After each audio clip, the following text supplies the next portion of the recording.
اللہم صلی علی محمد وعلی آل محمد کما صلیت علی ابراہیم وعلی آل ابراہیم انک حمید مجید۔ اللہم بارک علی محمد وعلی آل محمد کما بارکت علی ابراہیم وعلی آل ابراہیم انک حمید مجید۔ اعوذ باللہ من الشیطان الرجیم، بسم اللہ الرحمن الرحیم۔ وَلِيُمَحِّصَ اللَّهُ الَّذِينَ آمَنُوا وَيَمْحَقَ الْكَافِرِينَ أَمْ حَسِبْتُمْ أَن تَدْخُلُوا الْجَنَّةَ وَلَمَّا يَعْلَمِ اللَّهُ الَّذِينَ جَاهَدُوا مِنكُمْ وَيَعْلَمَ الصَّابِرِينَ وَلَقَدْ كُنتُمْ تَمَنَّوْنَ الْمَوْتَ مِن قَبْلِ أَن تَلْقَوْهُ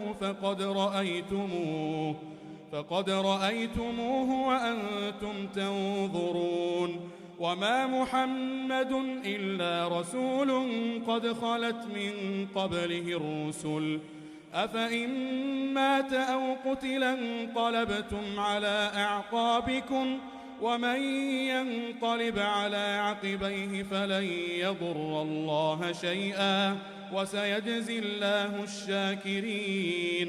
اس سے پچھلے سبق میں ہم نے پڑھا تھا ان یمسسکم قرح فقد مس القوم قرح مثلہ۔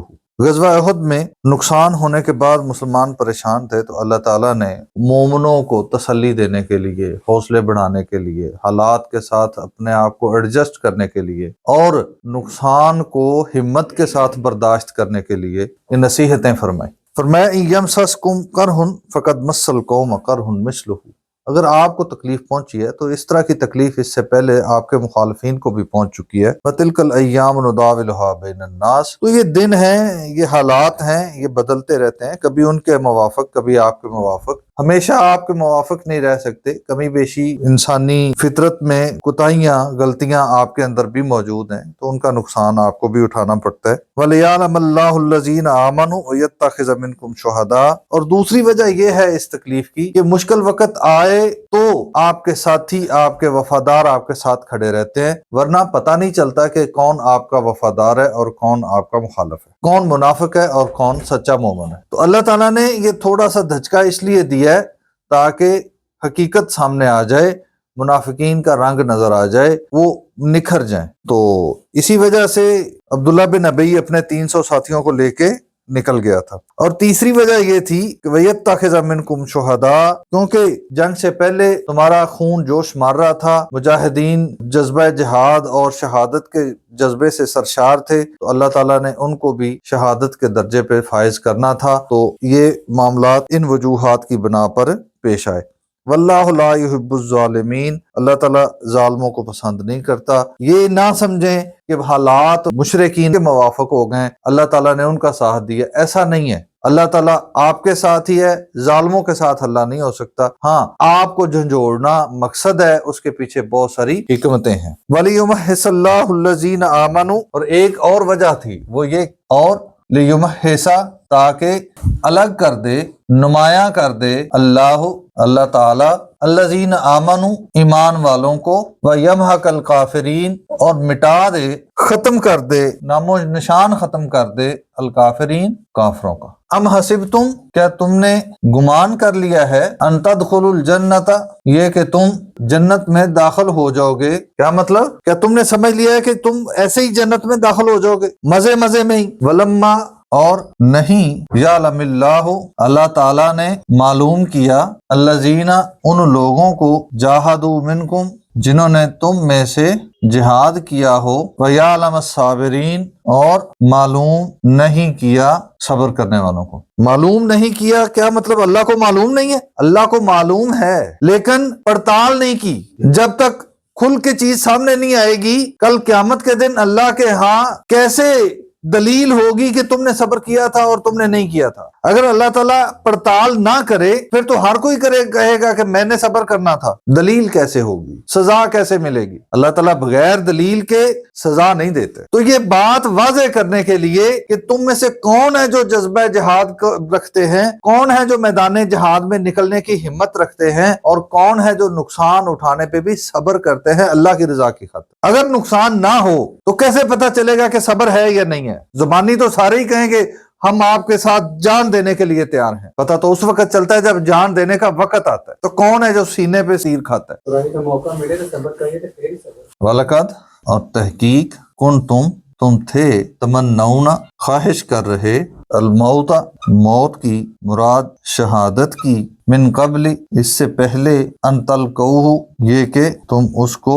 پا لیتے۔ میدان احد میں نکلنے سے پہلے تو تم شہادت کے خواہاں تھے۔ فقد رأیتموہ پس تحقیق تم نے اسے دیکھ لیا۔ فأنتم تنظرون اس حال میں کہ تم دیکھ رہے تھے، یعنی تم نے اپنی آنکھوں کے سامنے بالکل اپنے پاس یہ سارے منظر دیکھے۔ تم نے دیکھا کہ تمہارے اپنے ساتھی، تمہارے بھائی، تمہارے رشتہ دار، تمہارے قریبی اللہ کی راہ میں قربان ہو رہے ہیں۔ تم نے موت کو بہت قریب سے دیکھا۔ پہلے تو صرف خواہش تھی، تو خواہش کیسے پوری ہوتی ہے؟ جب وہ واقعہ ہو جاتا ہے۔ تو شہادت عام چیز نہیں ہے، آسان نہیں ہے۔ شہادت کا درجہ اگر بلند ہے تو اس کے لیے خون بہانا پڑتا ہے۔ وما محمد اور نہیں ہے محمد صلی اللہ علیہ وسلم الا مگر رسول ایک رسول۔ جب غزوہ احد میں رسول اکرم صلی اللہ علیہ وسلم پر حملہ ہوا تو یہ افواہ پھیل گئی کہ رسول اللہ صلی اللہ علیہ وسلم شہید ہو گئے۔ بہت سارے صحابہ کرام اپنا ہمت چھوڑ گئے اور انہوں نے جہاد ترک کر دیا۔ اب جہاد کا مقصد ختم ہو گیا۔ تو اللہ تعالیٰ نے ان کی اس سوچ پہ یہ بات کی ہے کہ محمد صلی اللہ علیہ وسلم ایک رسول ہیں، وہ رسول سے زیادہ نہیں ہے۔ تم جہاد کس کے لیے کر رہے ہو؟ اللہ کے لیے، اس دین کی خاطر۔ تو یہ دین محمد صلی اللہ علیہ وسلم کا نہیں ہے، دین کس کا ہے؟ اللہ کا۔ یہ شریعت کس کی ہے؟ یہ نصاب کس نے وضع کیا ہے؟ اللہ نے۔ تو تم نے اگر اس دنیا میں دین پہ عمل کرنا ہے، جہاد کرنا ہے، تو کس کے لیے کرنا ہے؟ اللہ کی ذات کے لیے، محمد صلی اللہ علیہ وسلم کی ذات کے لیے نہیں کرنا۔ محمد صلی اللہ علیہ وسلم تو ایک پیغمبر ہیں، وہ صرف پیغام لے کر آنے والے ہیں، ان کا کام ہے آپ تک پیغام پہنچا دینا۔ تو جو بھی پیغامبر ہوتا ہے اس کا کام اتنا ہی ہوتا ہے کہ وہ پیغام پوری طرح پہنچا دے، اس کے بعد وہ ہمیشہ ساتھ نہیں رہتا ہوتا۔ محمد صلی اللہ علیہ وسلم بھی ایک پیغمبر ہیں، ان کا کام پیغام لے کے آنا ہے۔ آپ نے ان کی خاطر نہیں لڑنا، لڑنا کس کی خاطر ہے؟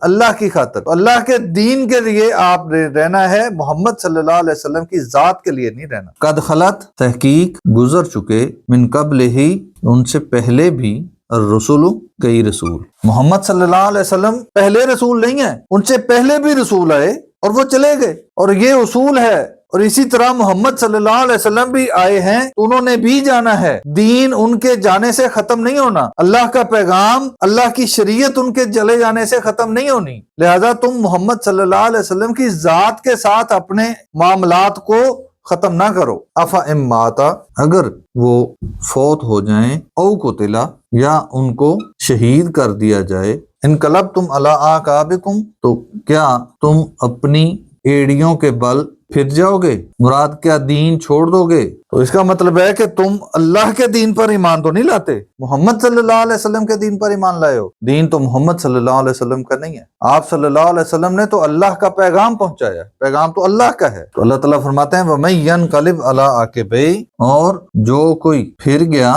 اپنی ایڑیوں پہ، جس نے دین چھوڑ دیا، فَلَن يَضُرَّ اللَّهَ پر پس ہرگز نہیں نقصان دے گا اللہ تعالیٰ کو شیئن کچھ بھی۔ جو کوئی دین کو چھوڑ دے گا رسول صلی اللہ علیہ وسلم کے جانے کے بعد، وہ اللہ کو کوئی نقصان نہیں دے رہا۔ ساری دنیا اللہ کے دین سے پھر جائے، اللہ کا کیا نقصان ہے؟ اللہ کی عظمت اور بڑائی میں ایک قطرے کے مطابق بھی کوئی فرق نہیں پڑنے والا۔ تو نقصان کس کا ہے؟ اس کا اپنا ہے۔ وَسَيَجْزِي اللَّهُ الشَّاكِرِينَ اور ان قریب اللہ تعالیٰ جزا دے گا، اجر دے گا شکر کرنے والوں کو، جو ہر حال میں اللہ کی ذات کے ساتھ اپنے آپ کو جوڑے رکھیں گے، کسی نقصان میں، کسی فائدے میں، فتح میں، شکست میں، ہر حالت میں جو اللہ کے ساتھ اپنے آپ کو جوڑے رکھیں گے، جو اللہ کا شکر ادا کریں گے، ان کے لیے اللہ تعالیٰ کی طرف سے انعام ہوگا، جزا ہوگی، بدلہ ہوگا۔ اللہ تعالیٰ ہمیں سمجھنے اور عمل کرنے کی توفیق عطا فرمائے۔